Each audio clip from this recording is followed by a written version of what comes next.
레위기 26장 27절부터 39절까지 읽겠습니다.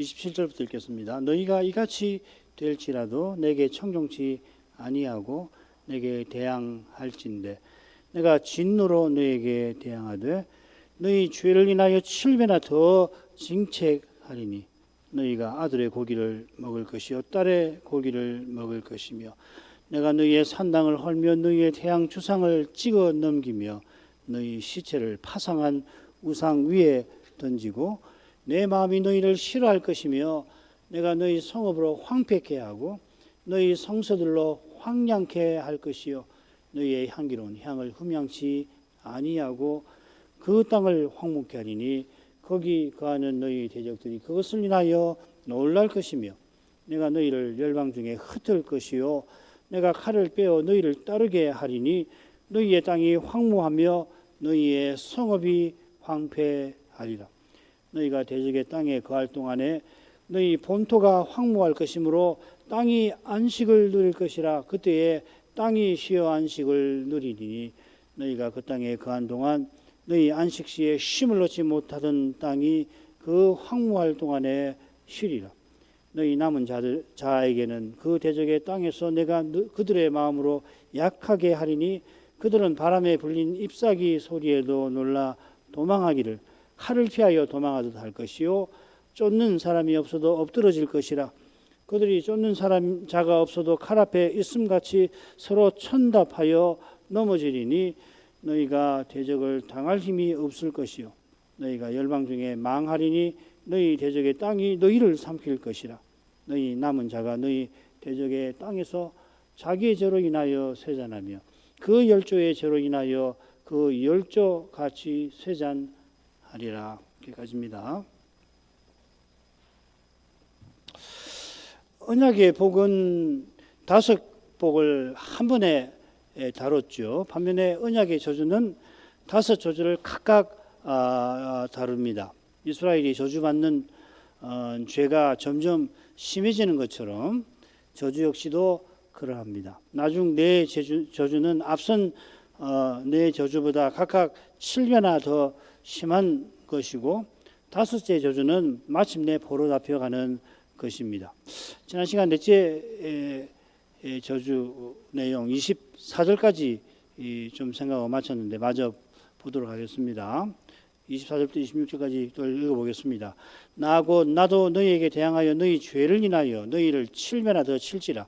내가 칼을 너희에게로 가져다가 너희의 배약한 원수를 갚을 것이며 너희가 성읍에 모일지라도 너희 중에 연병을 보내고 너희를 대적의 손에 붙일 것이며 내가 너희 의뢰하는 양식을 끊을 때에 열 여인이 한 화덕에서 너희 떡을 구워 저울에 달아주리니 너희가 먹어도 배부르지 아니하리라.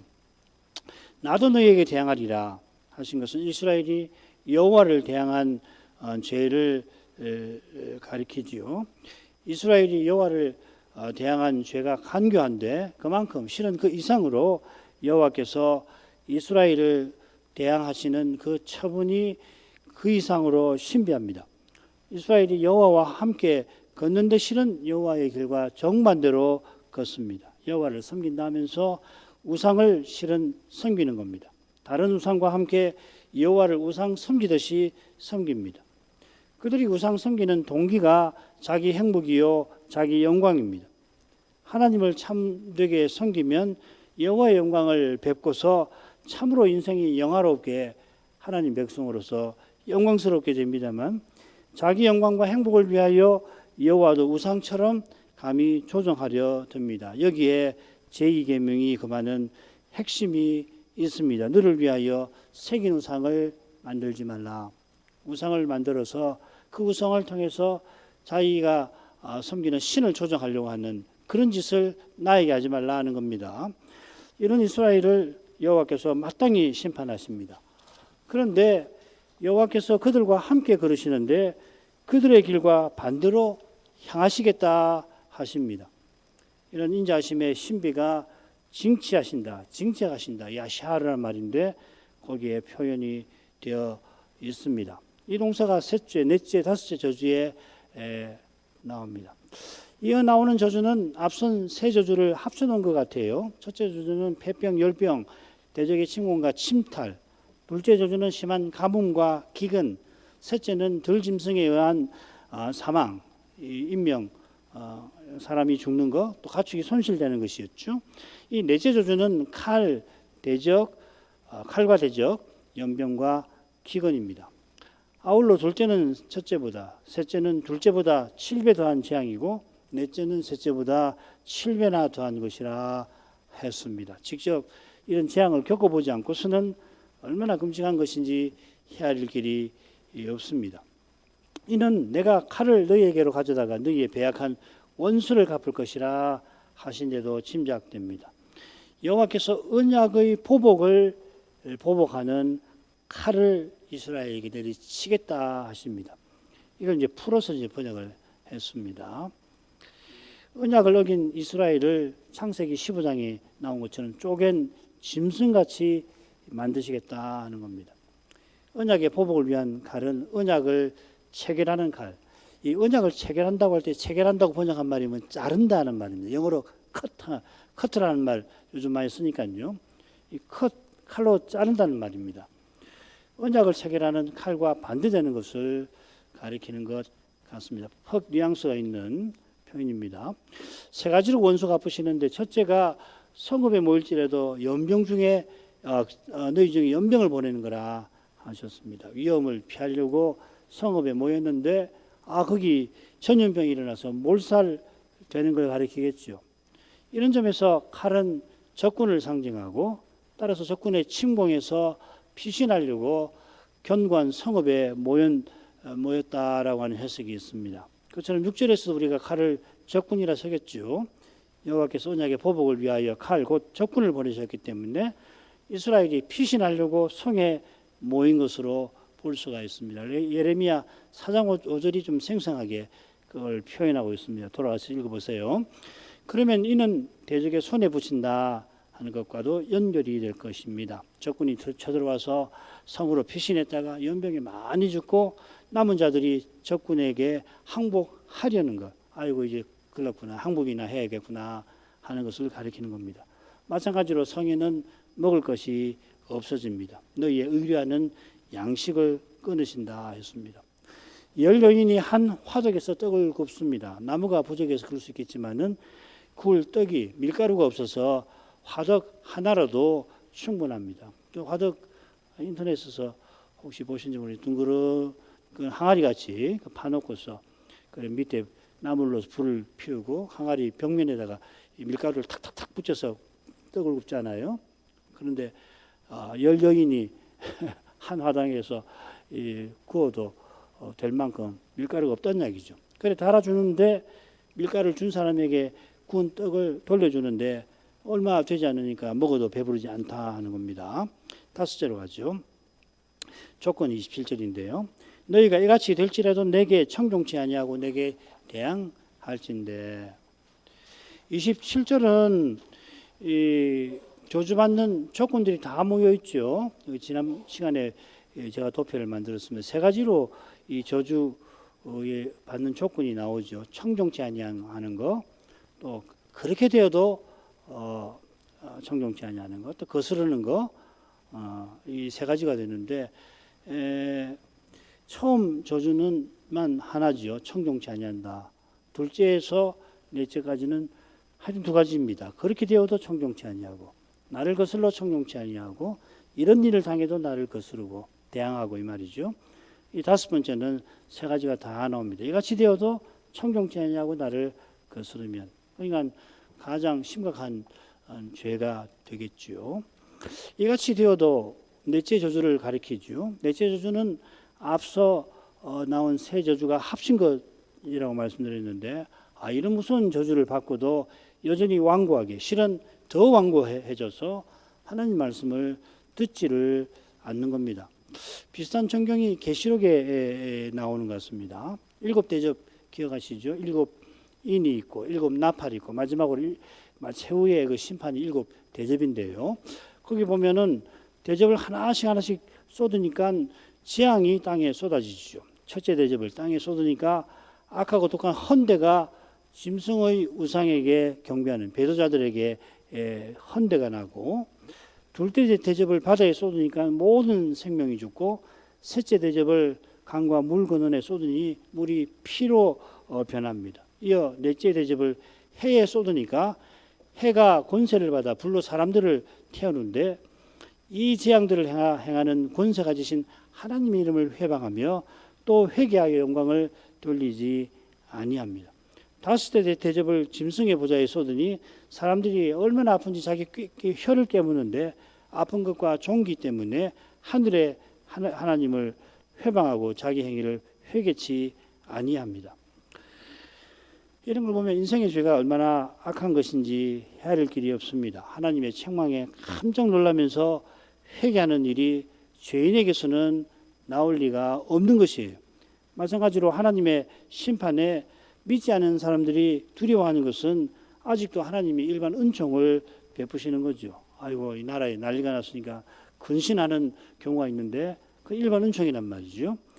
장차 하나님께서 마귀가 결박에서 풀려나게 하시고 저 그리스도가 큰 미혹을 베풀면은 하나님이 그전까지 베푸시던 대로 아니하실 거니, 사람들이 큰 환난을 겪으면서도 아까 계시록에 나온 것처럼 하나님을 회방하게 될 것입니다.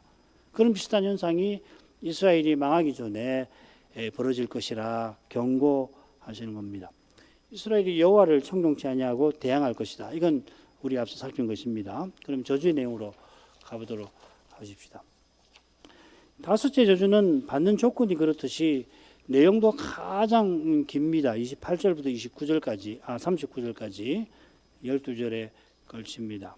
그리고 앞선 4개의 저주보다도 훨씬 심합니다. 특별히 이 다섯째 복 11절 12절과 정반대 되는 것으로 묘사가 되어 있을 것입니다. 다 비교해서 보면 좋은데 참고하십시오. 28절 먼저 가죠. 내가 진노로 너희에게 대항하되 너희 죄를 인하여 7배나 더 징책하리라 하리니, 다섯째 저주도 넷째 저주처럼 여호와께서 너희에게 대항하시는 것입니다만은 넷째 저주에 나오지 아니하는 말이 있습니다. 진노로 대항하신다 하셨습니다. 이 진노라는 말이 레위기에는 이곳에 한 번 나옵니다만은 구약 성경에는 120회나 나옵니다. 심판하시는 하나님의 진노를 특별히 가리킵니다. 얼마나 진노하시는가. 넷째 저주보다도 7배나 더 징책하십니다. 넷째 저주도 두려운데 그보다 7배나 더 하신다면은 얼마나 두려운지 상상 넘었습니다. 그런데도 대항하되라는 표현이나 징책한다는 동사는 신비하게 하나님 은혜와 사랑을 여전히 드러냅니다. 이건 우리가 지난번에 살폈죠. 그리고 그 실제 내용이 44, 45절에 나올 거고 다음 주에 보겠습니다. 다섯째 저주를 받은 이스라엘을 아주 멸하지 아니하실 거라 하시고 그들과 맺은 언약을 폐하지 아니하실 것이라 하셨습니다. 이미 알고 계시겠습니다만 하나님께서 모든 인류를 구원하시지 않으시는 것처럼 이 말은 모든 이스라엘을 구원하신다는 뜻은 아니지요. 바울 사도가 로마서 9장부터 11장에서 이 주제를 심하게 다루지요. 하나님이 재림 직전에 이스라엘을 대거 돌아오게 하실 것입니다. 이게 언약을 폐하지 아니한다 하는 내용 중에 하나일 것입니다. 이는 그때까지 이스라엘이 이상할 만큼 그리스도를 멀리한다는 뜻이기도 합니다. 이상할 만큼 이스라엘의 거역이 심한데 그런 이스라엘을 아주 버리지 아니하실 만큼 하나님의 사랑은 실로 기이하십니다. 이어 분노로 징책하시는 일들이 열거되어 있는데 셋으로 나눠보면 좋을 것 같아요.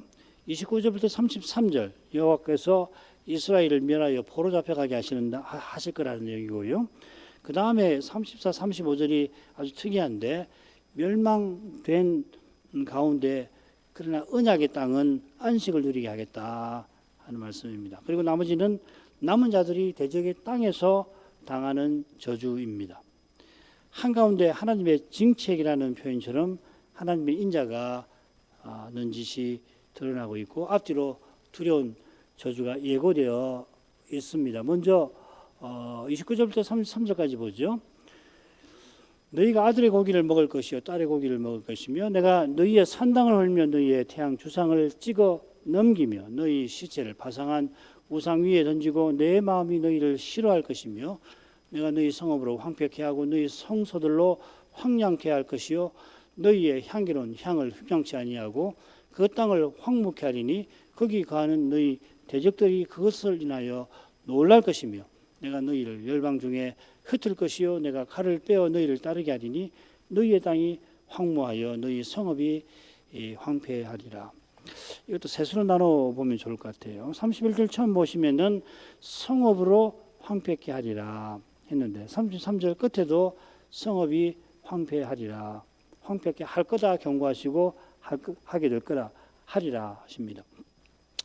이 성읍으로 황폐케 하리라 하는 경고 31절 앞뒤로 우상 숭배를 철저히 심판하실 일이 30절과 31절 하반절에 나오죠.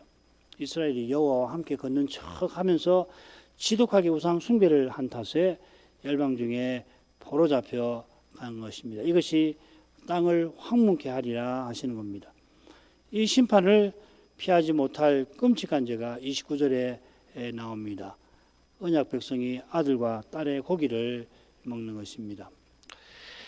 언약 백성은 정한 동물의 고기, 살을 먹고 정한 동물 중에 희생, 소, 양, 염소는 화목제로 드려서 하나님이 주시는 그 고기를 거룩한 고기로 성물로 얻어먹게 하셨죠. 이것은 그들이 여호와께 구속받아 정한 상태, 하나님을 가까이 할 수 있는 상태에 이르게 하신 거고, 그래서 그 상태에서 제사를 드려서 하나님과 교제하게 하는 데 이르게 하신 겁니다. 여기 거룩한 백성의 사명을 이루는 길이 열리는 거죠. 이런 사명을 가장 짓밟는 것이 뭔가, 자기 배가 고파서, 자기가 배가 고프다고 해서 언약의 열매인 아들과 딸의 살을 먹는 것일 것입니다. 사람이 아무리 먹을 게 없어도 차라리 내가 굶어 죽을지언정 자식은 먹이려고 하잖아요. 이런 일은 역사에서 뭐 드물지 않게 볼 수 있는 일 아니에요. 그렇게 기근인데도 자기가 죽게 될 망정 어머니가 먹을 것을 남겨서 자식의 입에 넣어주잖아요. 그러니까 29절은 인륜을 저버린 상태만 아니고요, 언약 백성이 악귀가 되어버린 상태를 암시하는 겁니다.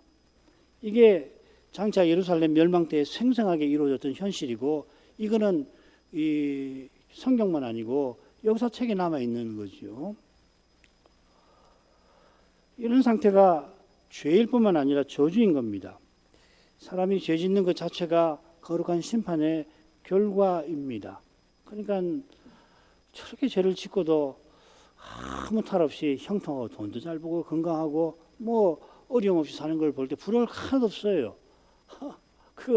그건 말하자면 이 시편 73편에 있는 것처럼 이 멸망의 비탈길로 내달리는 것이거든요.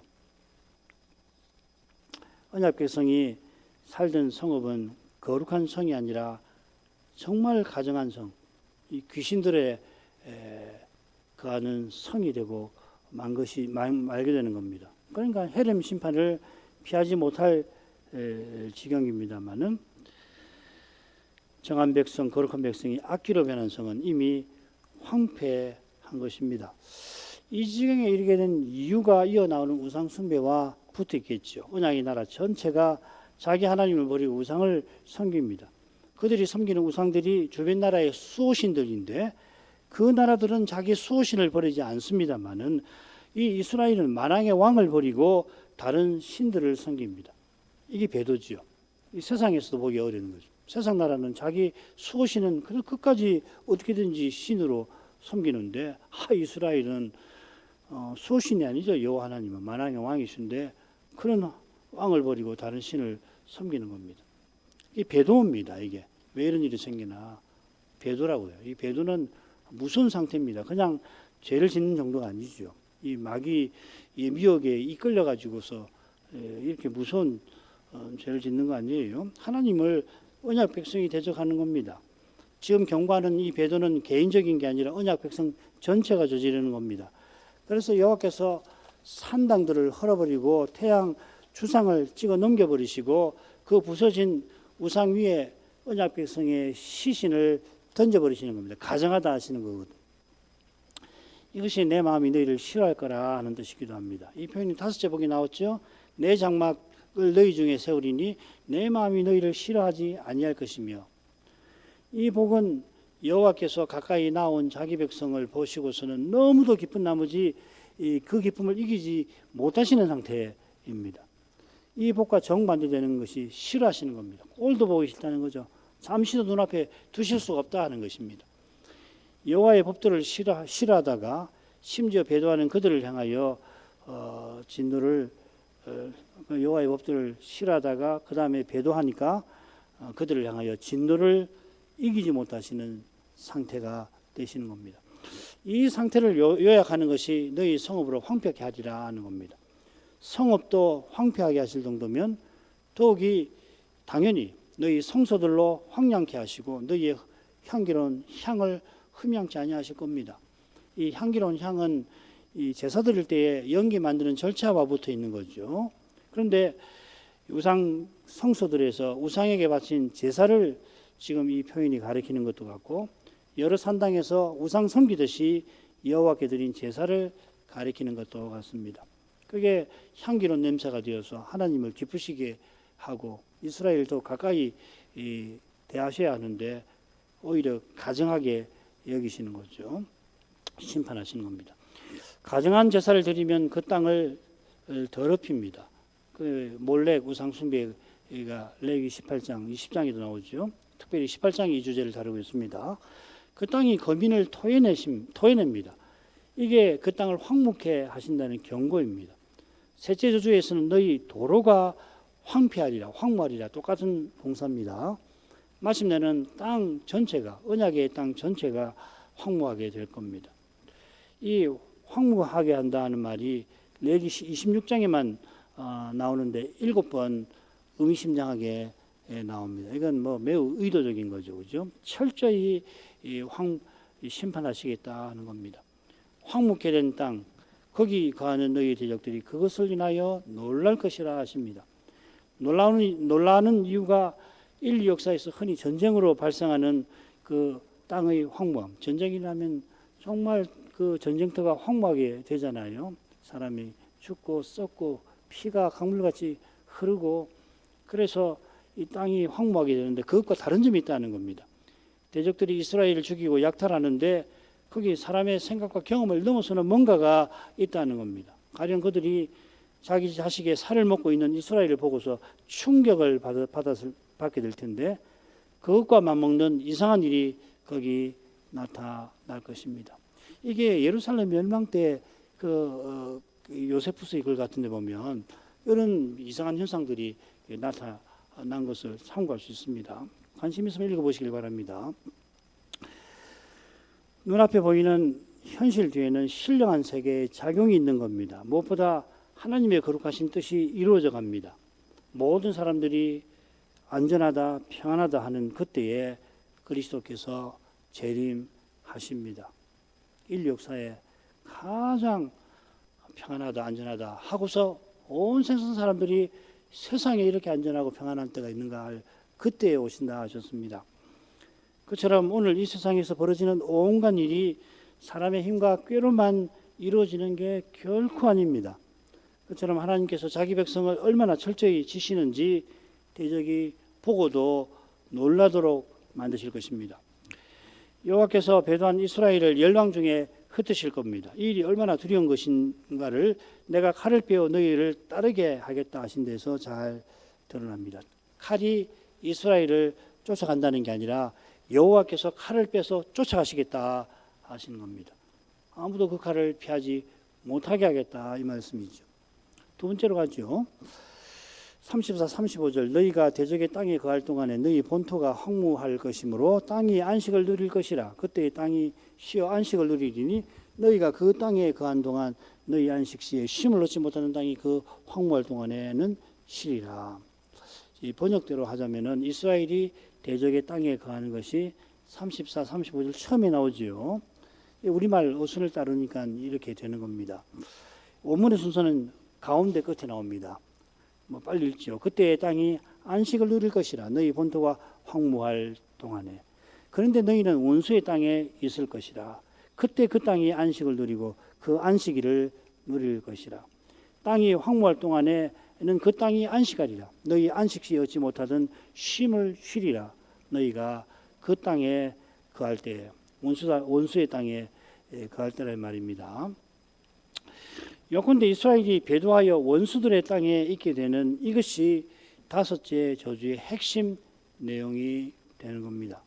이스라엘이 가장 심각한 저주 아래에 있을 때 놀랍게도 여호와께서는 친히 거룩한 백성을 위한 제도를 지키십니다. 이스라엘이 이 제도를 지켜서 거룩한 백성답게 서나가기는커녕 가정한 백성이 되어서 언약의 땅에 산당들을 짓고 태양 주상을 세웠습니다. 언약을 짓밟고 하나님을 저버렸습니다. 그처럼 멸시당하신 하나님께서 무시당한 언약을 친히 그 멸망시에 이루십니다. 땅이 가정한 백성 때문에 황무하게 되었지만은 안식년과 희년처럼 안식을 누립니다. 말하자면 황무하게 된 땅이 마치 탄식하며 썩어짐의 종로로 타지만 하나님의 자녀들의 영광의 자유에 이루고자 하는 것과 비슷한 면이 있습니다. 로마서 8장 21절이죠. 그죠? 땅이 사람처럼 인격이 있는 게 아니니까 하나님께서 하나님 자녀들이 장차 성자처럼 자유롭게 하나님을 섬기는 그 일을 온 세상에서 힘써서 이루고 계시는 것입니다. 이걸 여호와의 열심이라고도 읽었습니다. 이사야 9장 7절 이걸 읽어봐야겠습니다. 정사와 평강의 더함이 무궁하며 또 다윗의 위에 앉아서 그 나라를 굳게 세우고 자금 이후 영원토록 공평과 정의로 그것을 보존할 것이라. 만군의 여호와의 열심히 이를 이루리라. 하나님과 우리에게 나고 하나들을 우리에게 주신 바 되었는데 그분은 전능하신 하나님이고 영존하신 아버지신데 그 하나님이신 메시아가 다윗의 위에 앉아서 영원한 제국을 세우실 거다. 이걸 여호와의 열심히 이룰 것이다 하였습니다. 같은 열심으로 여호와께서 이스라엘의 배도에도 불구하고 다윗의 위에 앉아 영원한 나라를 세울 메시아를 세상에 보내실 일을 쉬지 않으실 것입니다. 황무한 땅이 안식을 누리게 하시는 것은 희년과 안식년의 그 목적을 친히 이루겠다 천명하시는 것입니다. 이런 하나님이시니 사람의 눈에는 온 세상이 적그리스도를 추정하는 그때에도 주의 약속을 틀림없이 이루어 내실 것입니다. 마지막 1절 너희 남은 자에게는 그 대적의 땅에서 내가 그들의 마음으로 약하게 하리니 그들은 바람에 불린 잎사귀 소리에도 놀라 도망하기를 칼을 피하여 도망하도록 할 것이요 쫓는 자가 없어도 엎드러질 것이라. 그들은 쫓는 자가 없어도 칼 앞에 있음같이 서로 천답하여 넘어지리니 너희가 대적을 당할 힘이 없을 것이요 너희가 열방 중에서 망하리니 너희 대적의 땅이 너희를 삼킬 것이라. 너희 남은 자가 너희 대적의 땅에서 자기의 죄로 인하여 쇠잔하며 열조의 죄를 인하여 그 열조같이 쇠잔하리라. 너희 남은 자, 이 주제어죠. 맨 처음 맨 끝에 36, 39절에 너희 남은 자가 그 대적의 땅에서 이렇게 나오죠. 대적의 땅에서 살아가는 이스라엘의 포로들을 가리킵니다. 여호와께서 포로 잡혀가게 하실 일이 33절에 나왔는데 거기 여호와께서 칼을 빼서 포로 잡혀가는 이스라엘을 추적하신다 했습니다. 그 칼에 죽지 않고 살아남은 자들 그들에게도 여호와께서 저주를 내리시겠다 하셨습니다. 이렇게 하나님은 죄를 미워하십니다. 바로 그 이유로 우리를 구원하실 때에 자기 아들을 아끼지 아니하시는 것입니다. 여호와께서 남은 자들에게 마음으로 약하게 하실 것입니다. 이 비슷한 표현이 신명기의 흥미로운 본문에 나와요. 20장 8절인데 그게 어떤 본문이냐면 거룩한 전쟁에 나서야 하는데 마음이 약한 사람은 아이고 무서워서 전쟁터에 못 나가겠습니다 하면은 집으로 돌려보내라 하는 겁니다. 왜냐하면 그 한 사람 때문에 전쟁에 나선 형제들의 사기가 떨어지지 않게 하려고 하는 것입니다. 요컨대 이 마음이 약한 상태는 전쟁하면 백전백패하는 상태입니다.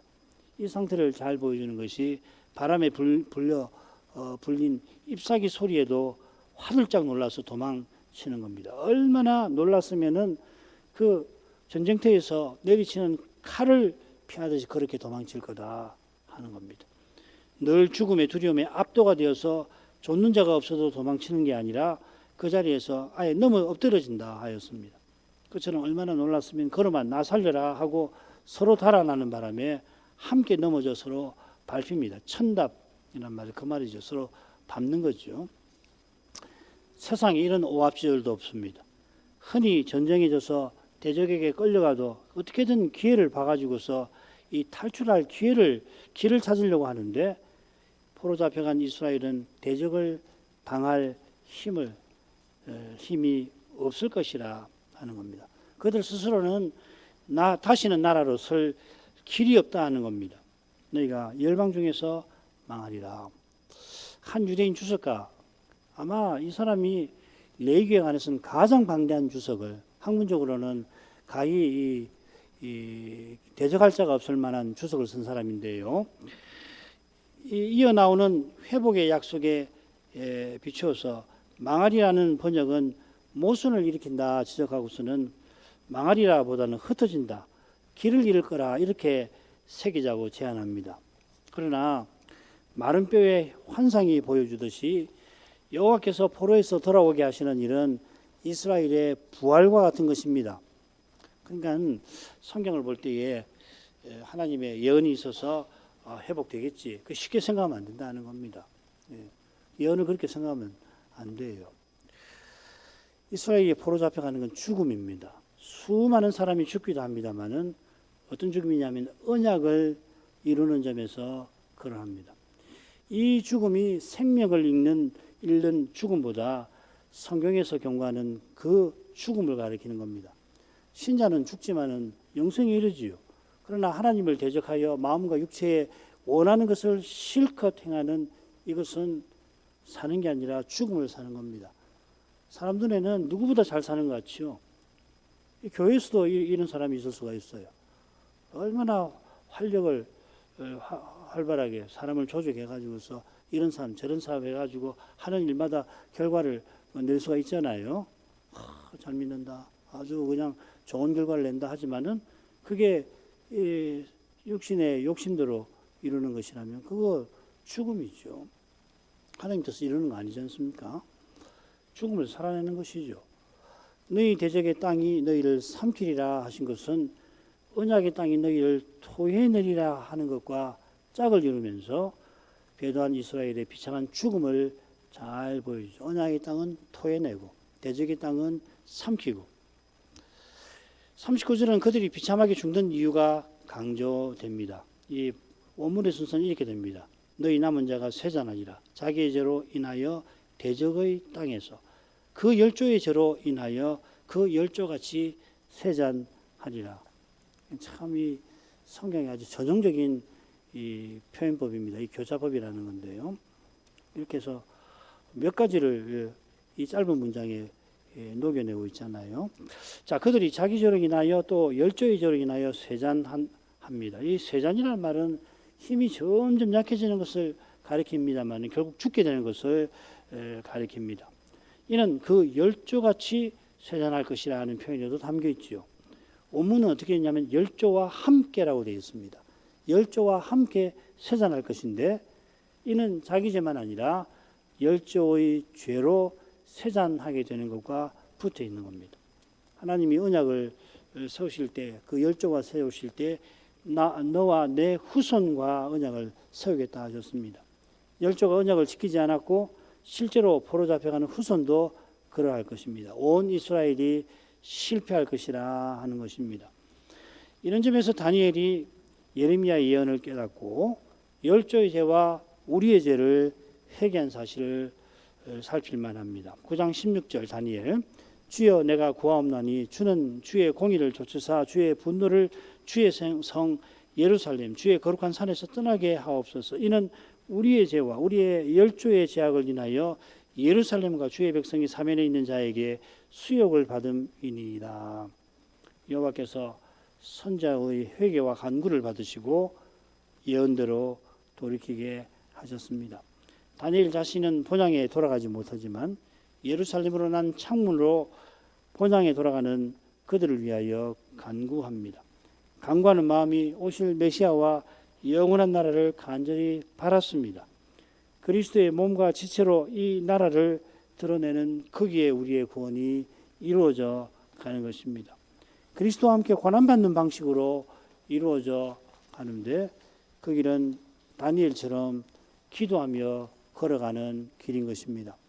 그 길을 걷는 자마다 주님께서 가르쳐 주신 대로 우리의 죄를 사하여 주옵소서 하고 회개합니다.